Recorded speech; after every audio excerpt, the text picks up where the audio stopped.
नहीं, बीएसपी में जा सकती है, लेकिन बीएसपी क्या बेहतर विकल्प है क्या? यह सच बात है कि पश्चिम यूपी में बड़ी संख्या में ठाकुर समुदाय की आबादी है। गाजियाबाद में 5 लाख, नोएडा में 4.5 लाख ठाकुर वोटर, मुजफ्फरनगर, सहारनपुर, कैराना, मेरठ, अमरोहा, बिजनौर में 1 लाख से ज्यादा ठाकुर वोटर हैं। कपिल, पंकज भाई, बात यहाँ मैं एक कंप्लीट कर दूं। बात यहाँ ये आ रही है कि उनकी डिमांड क्या है। डिमांड सिर्फ इतनी है सब लोगों की कि हमें रूपाला जी का पर्चा एक तो खारिज करें, उनकी जगह कोई और कैंडिडेट रखें। दूसरा कि हमको वहां टिकट में इक्वल, जैसे आप बाकी लोगों को देते हैं, हमारा राजस्थान में हमारे 10% वोट शेयर है, हमें उस हिसाब से दें।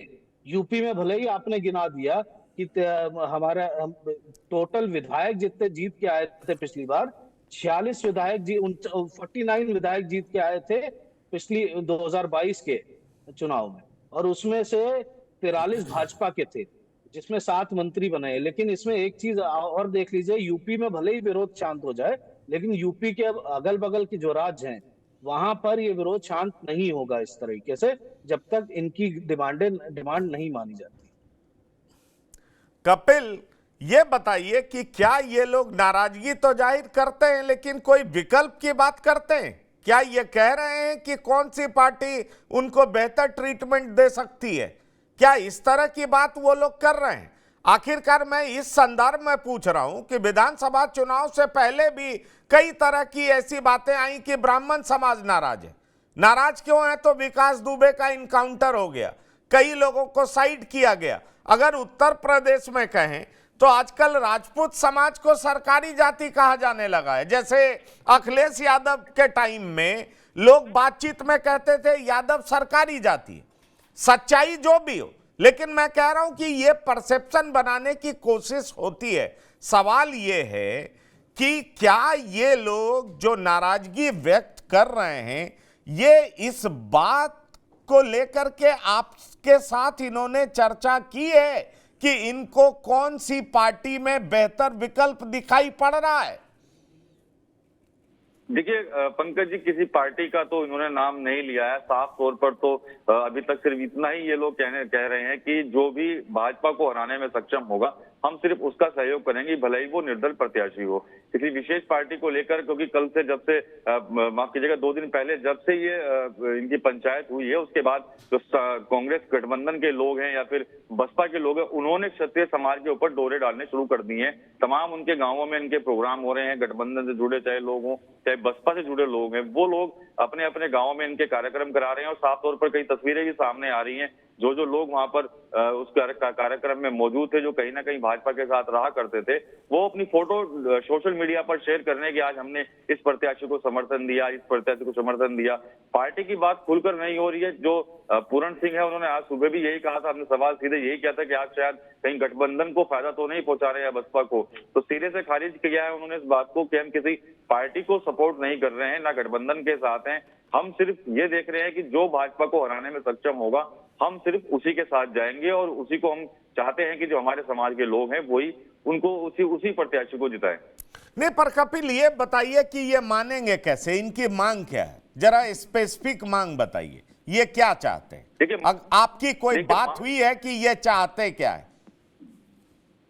देखिए, मांग तो एक तो वही प्रमुख मांग है, जो रूपाला जी का जो टिकट जो है उनका कैंसिल किया जाए, क्योंकि जो पीछे टिप्पणी उनके द्वारा की गई थी इनके समाज को लेकर, उसको लेकर भी कहीं ना कहीं जो लोग आक्रोशित हैं। इसके अलावा जो इतिहास को लेकर जो बातें आती हैं, सम्राट मीर भोज को लेकर, उस पर भी ये कहीं ना कहीं नाराज हैं कि जो जगह जगह पे बोर्ड लगाए गए हैं, वहां पर उनको गुज्जर सम्राट मीर भोज लिखा जाता है, तो वो चीज हटाई जाए। अगर लिखना है तो हम मान जाएंगे, हिंदू सम्राट लिख दीजिए आप खाली, वहां पर हिंदू सम्राट मीर भोज तो शब्द लगा दिया गया है, तो उसको कहीं ना कहीं उसको लेकर नाराजगी है। 29 मई को जब सहारनपुर में प्रोग्राम हुआ था, तब ये स्थिति यहाँ पर टकराव की बन गई थी, लेकिन उस समय कहीं ना कहीं जो जिम्मेदार लोग थे उन्होंने उसको कंट्रोल किया था। और उस कार्यक्रम में जो सहारनपुर से ही और जो कैराना से जो भारतीय जनता पार्टी से जो गुर्जर बिरादरी के जो लोग थे, विधायक थे, सांसद थे, वो उस कार्यक्रमों में वो लोग शामिल हुए थे। उसको लेकर भी इनके अंदर कहीं ना कहीं वो आक्रोश बना हुआ था। तमाम चीजें हैं, स्वाभिमान को लगातार ये कि स्वाभिमान को हमारे ठेस पहुंच रही है, कि जब हम कह रहे थे कि प्रदीप चौधरी का टिकट नहीं होना चाहिए, सबसे पहले पहली लिस्ट में प्रदीप चौधरी का नाम आपने डिक्लेयर कर दिया, तो सीधे सीधे हमारे समाज का अपमान किया गया है। उनका कहना था कि हम ये नहीं कहते किसी राजपूत को टिकट दिया जाए कैराना पर, हम किसी अन्य जाति के भी व्यक्ति को आप टिकट दे सकते हैं, लेकिन हमारी उस मांग को भी उस वक्त खारिज किया गया। और सीधे जो पहली लिस्ट जब आई, सबसे पहले प्रदीप चौधरी का इसके अंदर नाम था, तो सीधे सीधे हमारा जो है हमारे स्वाभिमान को ठेस पहुंची। और शायद यही वजह है कि जो इतनी बड़ी पंचायत इन लोगों ने बुलाई है, और पंचायत में जो लोग वहां पर थे, विशेषकर युवा लोगों भी काफी आक्रोशित थे, क्योंकि जो जिम्मेदार होते हैं वो तो कहीं ना कहीं चीजों को समझ जाते हैं, लेकिन जो युवाओं को जो अलग से भड़काने की कोशिश की जा रही है, तो वो भी कहीं ना कहीं भाजपा के लिए अच्छी चीज नहीं है इस वक्त। अनुपम जी, क्या यह माना जाए कि प्रदीप चौधरी और रूपाला ही वो वजह है इस आंदोलन के पीछे, या इस आंदोलन के पीछे कोई और राजनीति जो कि बीजेपी के अंदर से ही हो रही है? पंकज जी, जो आंदोलन आपको राजस्थान में, गुजरात में, उत्तर प्रदेश में नजर आ रहा है, आप कैसे कह सकते हैं कि उसके पीछे एक या दो आदमी होंगे? वो एक पुराना, एक भड़कता हुआ सेंटिमेंट है। देखें, विकास दुबे का एनकाउंटर हुआ, तमाम लोगों ने कहा, उस समय 2022 में मेरी बड़ी झड़प हो जाती थी टीवी चैनल्स पे, कहा साहब ब्राह्मण इसके खिलाफ चला जाएगा, ये सब ऐसा। पता चला कि ब्राह्मणों ने 91% वोट दिया भाजपा को, ठाकुरों ने 89%, उनसे 2% ज्यादा ब्राह्मणों ने दिया। मैं कहा था कोई फर्क नहीं पड़ेगा विकास दुबे का। आपको याद होगा रायबरेली की घटना हुई थी, 7 ब्राह्मण मारे गए थे, फिर कानपुर में आपने देखा माँ बेटी जल के मर गए, फिर आपने देवरिया की घटना चली। बहुत ढेर सारे लोग आपको ये सोशल मीडिया पे कहते मिल जाएंगे कि ब्राह्मणों का नरसंहार हो रहा है, साहब योगी राज में ब्राह्मण मारे जा रहे हैं। लेकिन अंतर की सिर्फ इतना है, ये आपको सोशल मीडिया पे 2-4 बहादुर मिल जाएंगे, जमीन पे बिल्कुल नहीं उतरते नजर आए।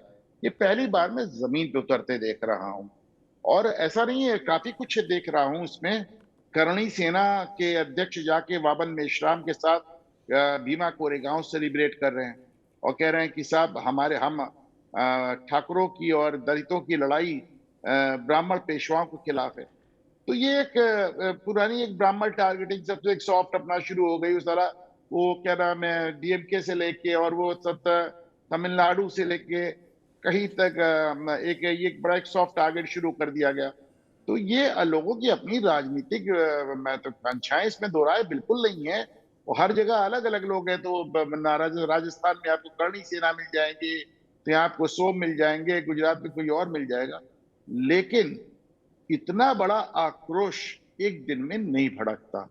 जैसा कि मैं कह रहा हूं कि एक सिलसिलेवार एक घटना है, बड़े लंबे समय से 70 साल, 75 साल, 100 साल से चली आ रही है, क्योंकि उनको लगा कि साहब कि जो हमारा राजपाट अंग्रेजों के आने से भी नहीं गया, मुगलों के आने से भी नहीं गया, अंग्रेजों के आने से भी नहीं गया, हमारी रियासतें कायम रही, हमारे रजवाड़े बने रहे, वो लोकतंत्र में चले गए, जवाहरलाल नेहरू के लोकतंत्र में चले गए।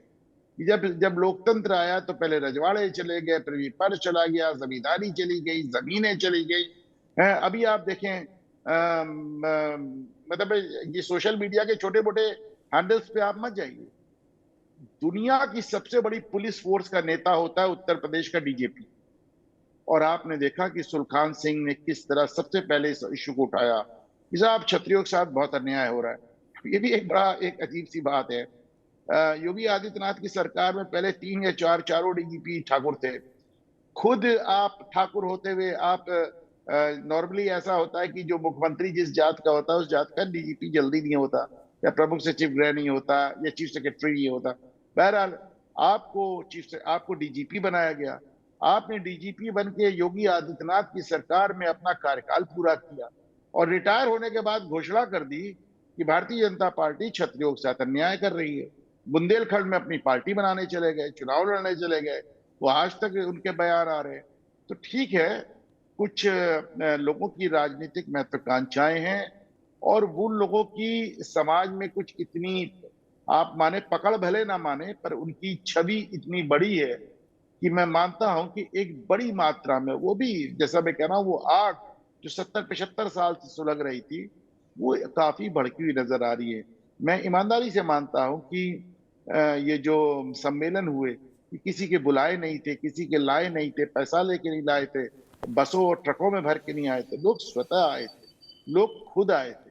और हालांकि इसमें भी एक अंतर है, और ये मेरे ख्याल से महेंद्र भाई बेहतर बता पाएंगे कि अभी एक माहौल एक अलग भी है कि साहब मैं कह के चला जा रहा हूं कि साहब भाजपा को वोट नहीं दूंगा, पर अपने घर वालों को कन्विंस कर पाना एक थोड़ा दूसरी बात हो जाती है कि दो, फिर एक एक ये भी होता है कि साहब नहीं देंगे तो देंगे किसके वाली बात। फिर वही बात है कि क्या इकरा हसन को देंगे, क्या इमरान मसूद को देंगे। एक ये भी आपके पास, अगर आपके पास कांग्रेस के रूप में एक अच्छा ऑप्शन होता तो डेफिनेटली आप कांग्रेस की तरफ आप शिफ्ट हो सकते थे। कांग्रेस में दिग्विजय सिंह जैसे लोग आके इस आंदोलन को नेतृत्व दे सकते थे। पर दिक्कत ये कि उत्तर प्रदेश में खास तौर से कांग्रेस की कोई जगह नहीं है। और अभी एक बड़ा दिलचस्प होगा जो ये भारतीय जनता पार्टी छतरी मनाओ आंदोलन शुरू कर रही है, तो हमको ये आने वाले दिन कुछ बड़ी दिलचस्प राजनीति दिखाएंगे पंकज जी।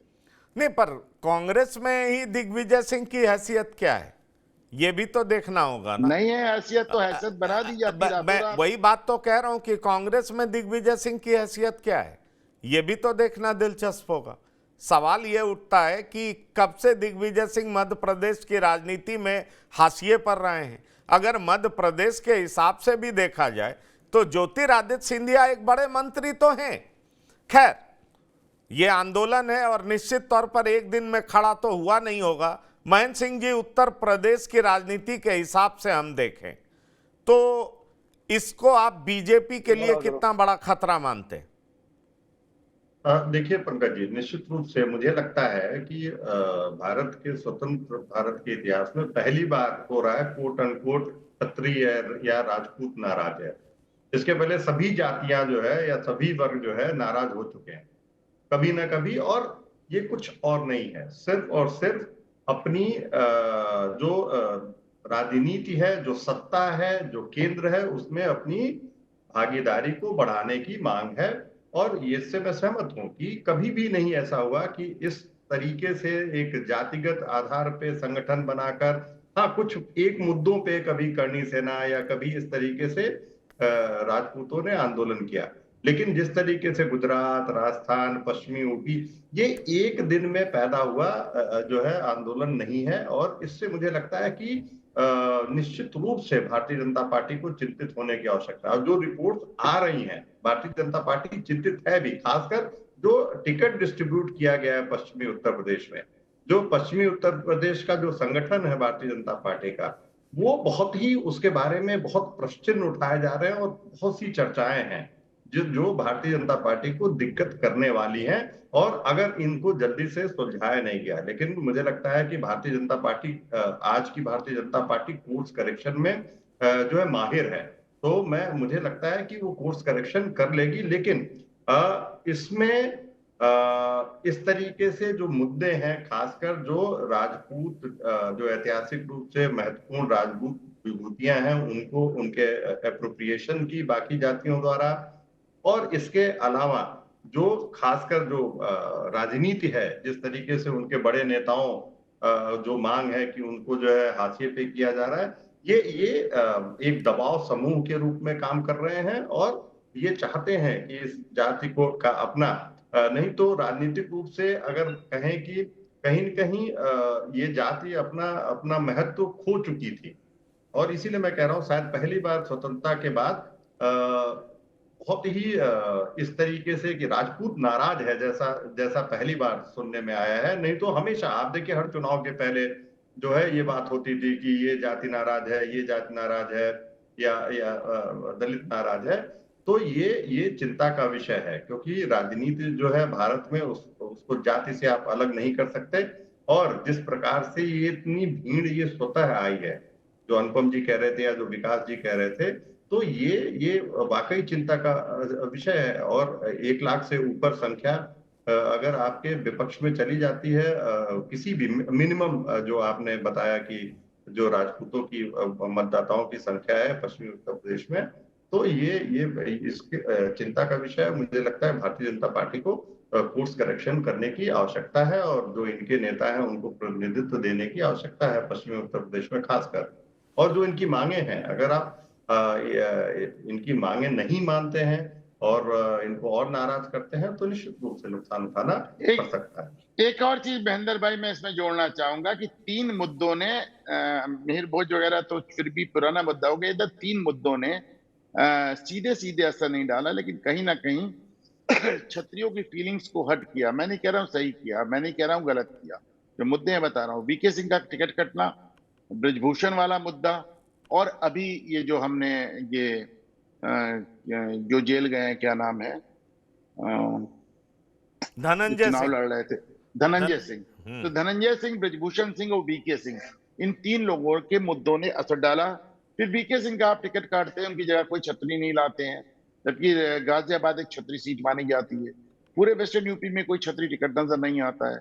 धनंजय का पहले से मुद्दा बड़ा, उसके पहले दिग्विजय, उसका क्या नाम, ब्रजभूषण का अलग वो हो रहा था। तो एक कड़ी से कड़ी मिलती चली गई। मैं फिर कहूंगा कि ये एक फीलिंग है जो इतने लोगों को खुद ब खुद अपने खर्चे पे यहाँ तक आने के लिए मजबूर करती है। इनको लाया नहीं गया। विश्वदेव राव, क्या आप मानते हैं कि बीजेपी, जो कि महेंद्र सिंह जी कह रहे थे कि कोर्स करेक्शन में माहिर है, बीजेपी निश्चित तौर पर कोई ना कोई फॉर्मूला ढूंढेगी, क्योंकि चुनाव नजदीक है और इसका खामियाजा बड़ा भुगतना पड़ेगा अगर इसको एड्रेस नहीं करती है तो?